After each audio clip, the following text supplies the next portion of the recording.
ويسر لي أمري واحلل عقدة من لساني يفقه قولي رب زدني علما اللهم فقهنا في الدين. أعوذ بالله من الشيطان الرجيم. بسم الله الرحمن الرحيم. ألف لام ميم. ذلك الكتاب لا ريب فيه هدى للمتقين الذين يؤمنون بالغيب ويقيمون الصلاة ومما رزقناهم ينفقون والذين يؤمنون بما أنزل إليك وما أنزل من قبلك وبالآخرة هم يوقنون أولئك على هدى من ربهم وأولئك هم المفلحون. سورۃ البقرہ کی پہلی 5 آیات ہیں. سورۃ البقرہ کی فضیلت میں آپ کو کچھ حدیثیں بتائی تھیں، وہ انشاءاللہ دوبارہ روایت کرتی ہوں. نبی اکرم صلی اللہ علیہ وسلم فرماتے ہیں کہ جو شخص صبح کے وقت جس گھر میں سورۃ البقرہ کی تلاوت کی جاتی ہے وہاں سے شیطان بھاگ جاتا ہے، اس گھر میں اللہ تعالیٰ کی رحمتیں آتی ہیں.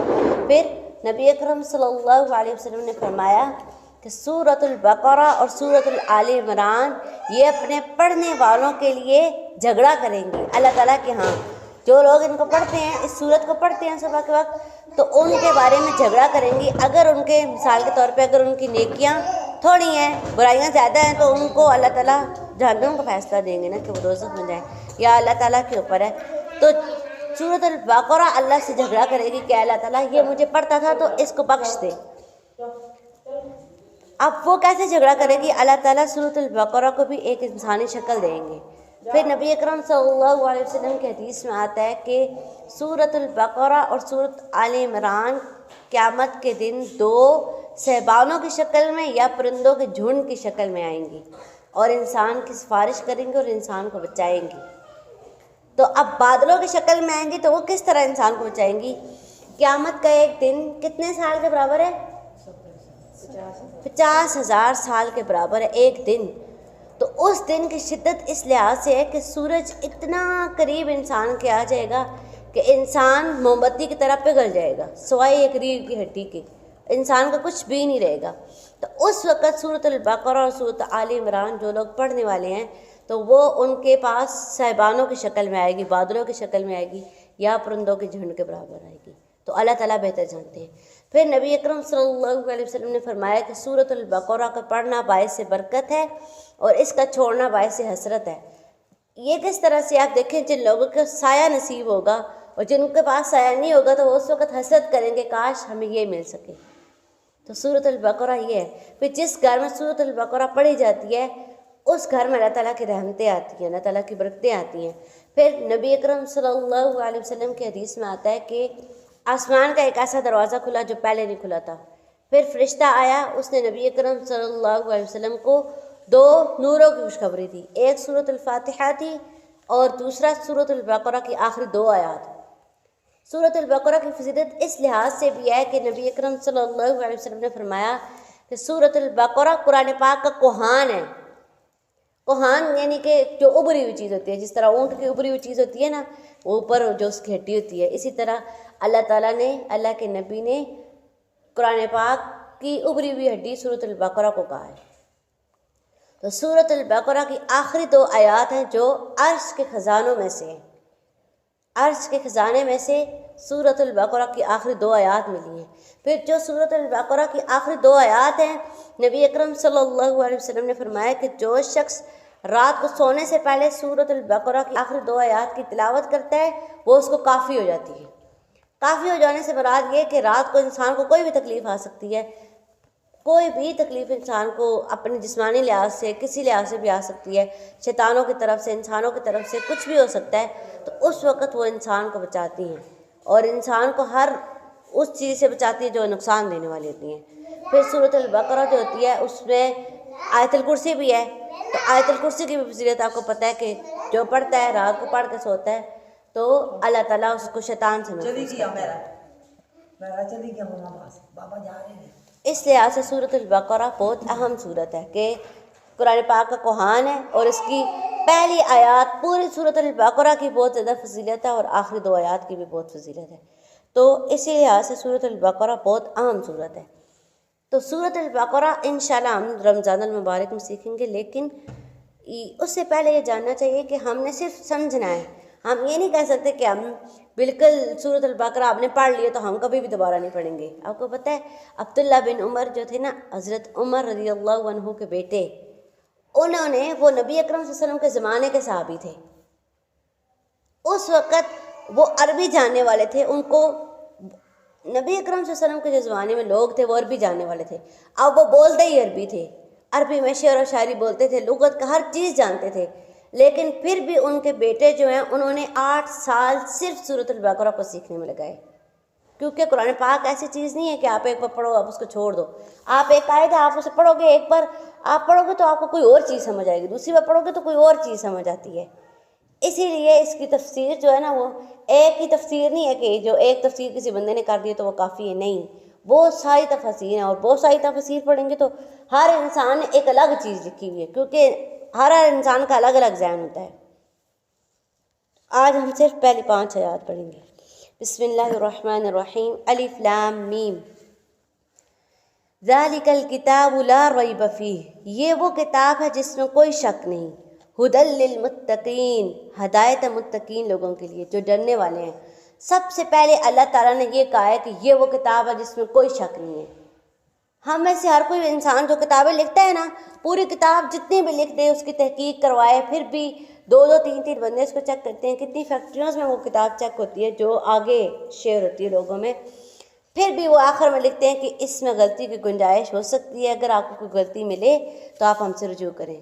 لیکن اللہ سبحانہ وتعالیٰ کا کلام ایسے ہے کہ اللہ تعالیٰ شروع میں کہہ رہے ہیں کہ شک میں نہیں رہنا کہ پتہ نہیں یہ کتاب ٹھیک ہے کہ نہیں، کیونکہ پہلی جو کتابیں ہیں تورات، زبور، انجیل، ان میں تحریف ہو چکی ہے، یعنی تحریف کا مطلب یہ کہ ان میں کچھ لفظ ہیں وہ ان کے علماء نے بدل کے لکھ دیے ہیں، یعنی کہ وہ کتابیں بدل گئی ہیں، وہ اصل نہیں ہے جو اللہ نے اتاری تھی۔ لیکن قرآن اللہ تعالیٰ نے ذالک الکتاب لا ریب فیہ سب سے پہلے بتایا کہ اس چیز کو بھول جاؤ کہ یہ ایسی کتاب ہے جو غلط ہوگی، نہیں، اس کی ایک ایک چیز جو ہے وہ نبی اکرم صلی اللہ علیہ وسلم کے زمانے سے لے کے ابھی تک ٹھیک ہے۔ اللہ تعالیٰ نے باقی قرآنوں کے بارے میں نہیں کہا، جو کتابیں تھیں نا، باقی نبیوں کے اوپر بھی کتابیں اتری ہیں، اللہ تعالیٰ نے کسی کتاب کے بارے میں نہیں کہا، لیکن اس کتاب کے بارے میں کہا اِنَّا نَحْنُ نَزَّلْنَا الذِّكْرَ وَإِنَّا لَهُ لَحَافِظُونَ، ہم نے یہ ذکر قرآن پاک نازل کیا اور ہم ہی اس کی حفاظت کرنے والے ہیں، یعنی اس کی حفاظت کا ذمہ خود اللہ نے لیا ہے، یہ اللہ کے ذمہ ہے کہ اس کے اندر کوئی تبدیلی نہیں ہو سکتی ہے۔ تو اللہ تعالیٰ نے پہلی آیت میں کہا ہے ذالک الکتاب لا ریب فیہ، یہ وہ کتاب ہے جس میں شک نہیں ہے، ھدی للمتقین، کن لوگوں کو ہدایت دیتی ہے جو اللہ سے ڈرتے ہیں۔ اللہ سے ڈرنے والے لوگ کون سے ہیں؟ دوسری آیت میں آتا ہے الذین یؤمنون بالغیب، جو غیب پر یقین رکھتے ہیں۔ غیب کون سی چیز ہوتی ہے؟ جو آپ کو نظر نہیں آتی ہے نا، جو غیب پر یقین رکھتے ہیں، اللہ تعالیٰ پہ یقین رکھتے ہیں، فرشتوں پر یقین رکھتے ہیں، اور کون سی غیب چیزیں ہیں؟ جنت پر یقین رکھتے ہیں کہ اللہ تعالیٰ نے وعدہ کیا تو وہ انشاءاللہ ملے گی، اور جہنم کا بھی یقین ہے کہ اگر ہم نے غلط کام کیے تو وہ بھی اللہ تعالیٰ ہمیں اس سے بچائے کہ وہ بھی انسان کو مل سکتی ہے نا۔ اور کون سی چیز ایسی؟ فرشتے غائب ہیں نا، وہ بھی اللہ تعالیٰ کی غائبانہ مخلوق ہے، اس پہ بھی یقین رکھنا کہ وہ بھی اللہ تعالیٰ کی ایک ایسی چیز ہے کہ جو غائب ہے، لیکن ہمیں اس کے اوپر یقین رکھنا ہے۔ تو ڈرنے والے وہ لوگ ہیں جو غائب پہ یقین رکھتے ہیں۔ وَيُقِيمُونَ الصَّلَاةَ، پھر وہ نماز قائم کرتے ہیں۔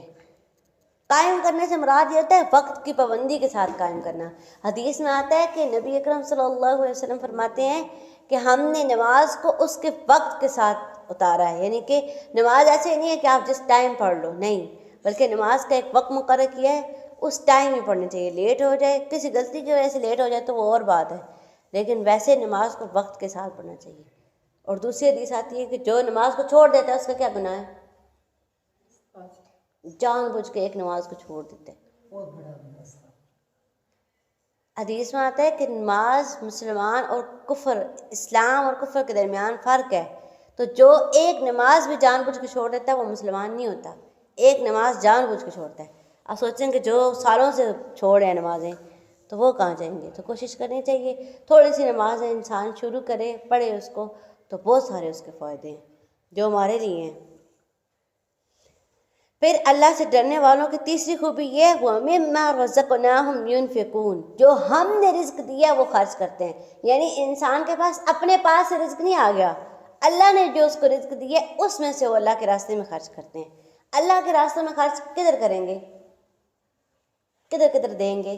سب سے پہلے اپنے عزیز رشتہ دار کے لیے، سب سے پہلے اپنے اوپر، یعنی اپنی بیوی کو بھی دینا صدقہ ہے، اپنی اولاد کو دینا بھی صدقہ ہے. پتہ ہے ہم انہیں دیں گے تو اللہ تعالیٰ ہمیں اجر دیں گے صدقے کے طور پہ. تو صدقے کا مراد یہ نہیں ہے وہ غریب ہے تو ہم انہیں دیتے ہیں، نہیں، مطلب ان کو دینے کا اجر ہے. صدقے کا مطلب اجر ہوتا ہے. اس کے بعد سب سے زیادہ جو قریبی ہیں، نبی اکرم صلی اللہ علیہ وسلم کے حدیث میں آتا ہے کہ اپنے رشتہ داروں کو دینے کا اجر دوہرا ہے. باقی انسان کو دیں گے تو آپ کو جتنا بھی اللہ تعالیٰ چاہتے ہیں اتنا اجر ملے گا، لیکن اپنوں کو دیں گے تو ڈبل ثواب. ہمیں پہلے ادھر دیکھنا چاہیے پھر باہر جانا چاہیے.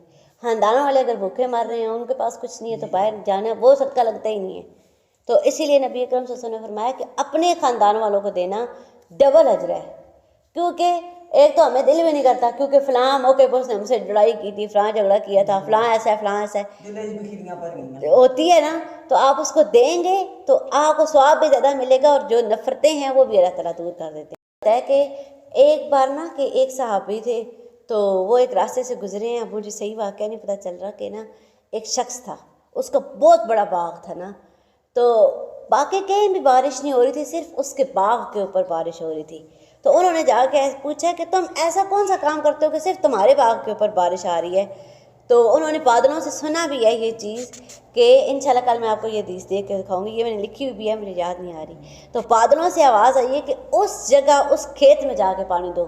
تو انہوں نے کہا ہے کہ تم کون سا ایسا کام کرتے ہو کہ تمہارے ہی کھیت کے اوپر بارش ہو رہی ہے، باقی نہیں ہو رہی؟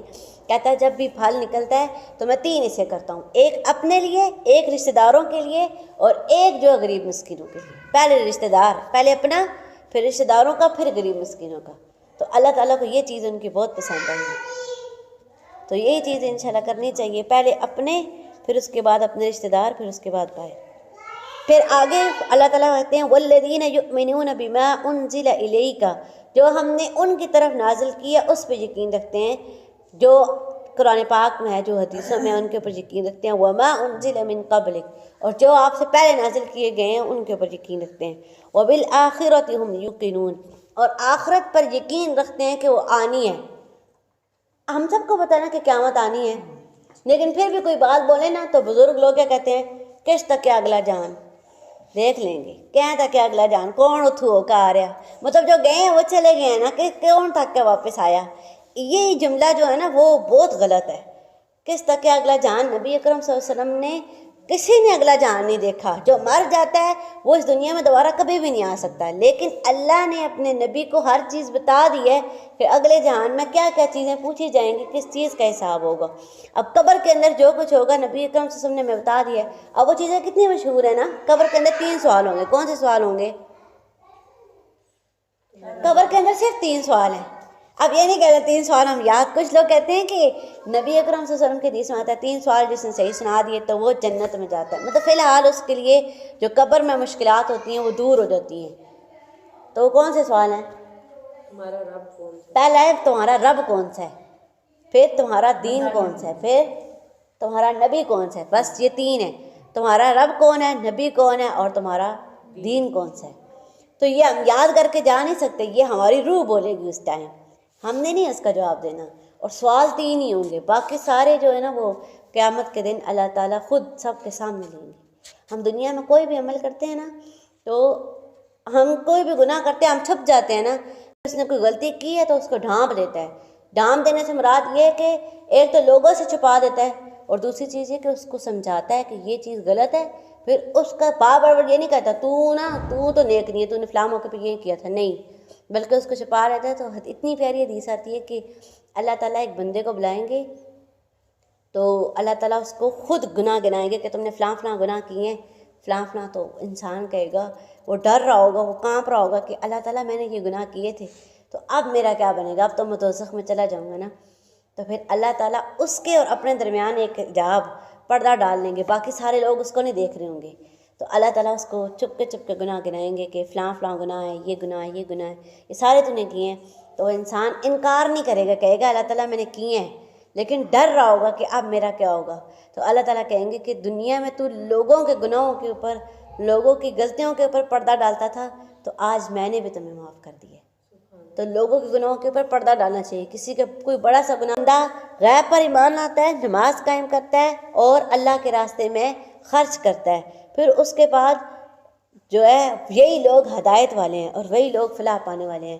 جو اللہ کے راستے میں خرچ کرنے کی بات ہے نا، تو نبی اکرم صلی اللہ علیہ وسلم کے حدیث میں آتا ہے کہ جب بھی صبح ہوتی ہے نا، 2 فرشتے آسمان سے اترتے ہیں اور 2 فرشتے آ کے کہتے ہیں کہ اے اللہ، جو بندہ تیرے راستے میں خرچ کر رہا ہے، کوئی بھی صدقہ دے رہا ہے، تو اے اللہ اس کو اور دے، اور جو بندہ کسی کو نہیں دیتا، روک لیتا ہے، کوئی فقیر آیا ہے تو وہ مانگ رہا ہے، آپ کو نہیں پتا کہ وہ مستحق ہے کہ نہیں پتا ہوتا نا، بعض اوقات مانگنے والے مستحق ہوتے ہیں، بعض اوقات نہیں ہوتے، لیکن کوشش کرنی چاہیے کچھ نہ کچھ 1 روپیہ ہی دے دیں، دے کے بھیجنا چاہیے، ایسے نہیں بھیجنا چاہیے۔